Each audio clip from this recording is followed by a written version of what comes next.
नमस्कार दोस्तों, 2 जुलाई को हुए हाथरस हादसे में अब तक 122 लोगों की जान जा चुकी है, जिसमें सबसे ज्यादा मरने वाली महिलाएं हैं। लेकिन बाबा अभी तक फरार है।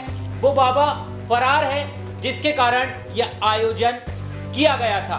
पुलिस बाबा की तलाश में जुटी है, मगर अभी तक बाबा के खिलाफ एफआईआर नहीं हुई है। और इस पूरे मामले पे सभी नेता, सभी राजनेता, उत्तर प्रदेश के राजनेता, राहुल गांधी, अखिलेश यादव, ये सारे के सारे नेता, कोई भी बाबा को दोषी नहीं मान रहा है और सिर्फ आयोजकों की गलती बताई जा रही है। अब खबर ये आ रही है कि इस मामले के अंदर दरअसल राजनीति ने एंट्री कर ली है।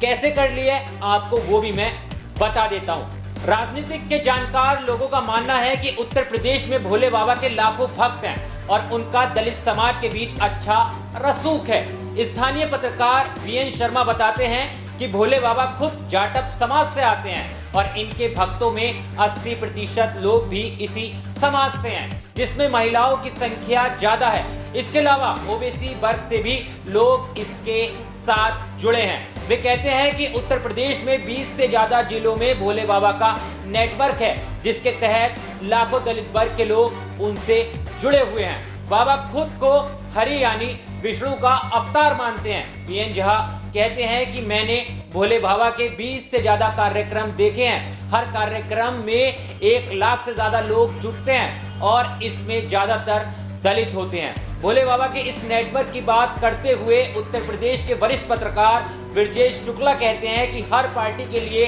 वे वोट बैंक हैं। ब्रजेश शुक्ला कहते हैं कि हर पार्टी पीड़ितों की बात तो कर रही है, लेकिन कोई भी बाबा का नाम लेने को तैयार नहीं है, क्योंकि अपना वोट बैंक खराब नहीं करना चाहते, क्योंकि बाबा को दलितों के बीच में अच्छा खासा प्रभाव है।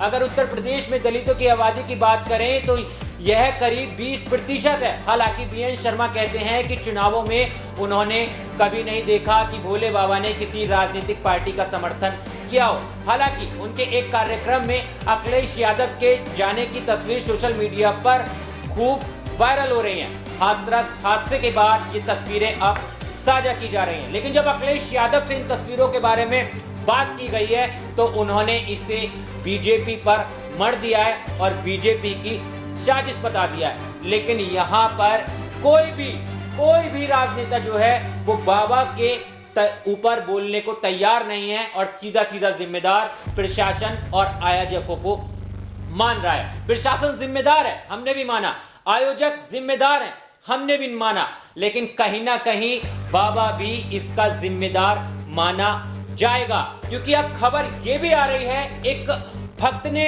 इस बात की जानकारी दी है कि जब बाबा उस आयोजन के अंदर थे और वहां पर अपना जो आयोजन था उसे खत्म करके जाने वाले थे, तो बाबा ने जाते जाते कहा था कि आज कयामत आएगी।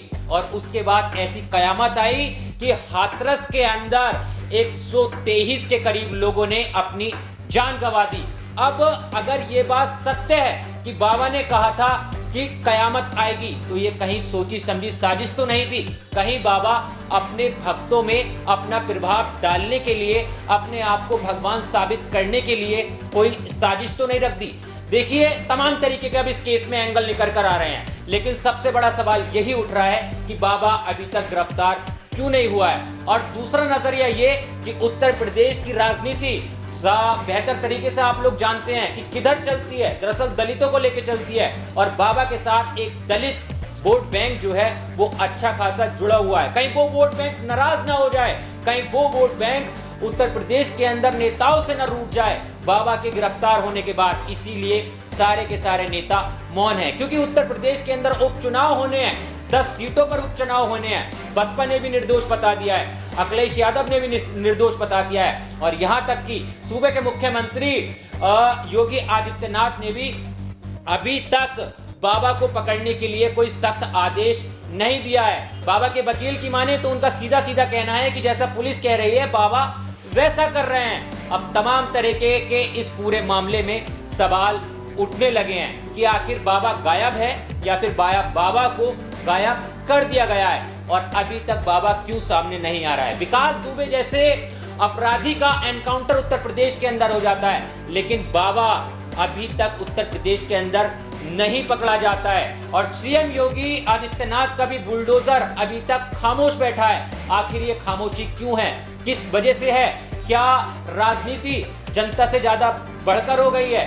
क्या जनता से बढ़कर बाबा हो गया है? तमाम तरीके के अब सवाल उठने लगे हैं। खैर, ये खबर मैं आप पे छोड़कर जा रहा हूं। आप क्या मानते हैं? आप क्या सोचते हैं? क्या सिर्फ वोट बैंक बचाने के लिए बाबा को गिरफ्तार नहीं किया जा रहा है? एक बार कमेंट में अपनी राय जरूर देना और तमाम मुद्दों के लिए मेरे साथ जुड़े रहना। मिलता हूं आपसे किसी और वीडियो में। जय हिंद।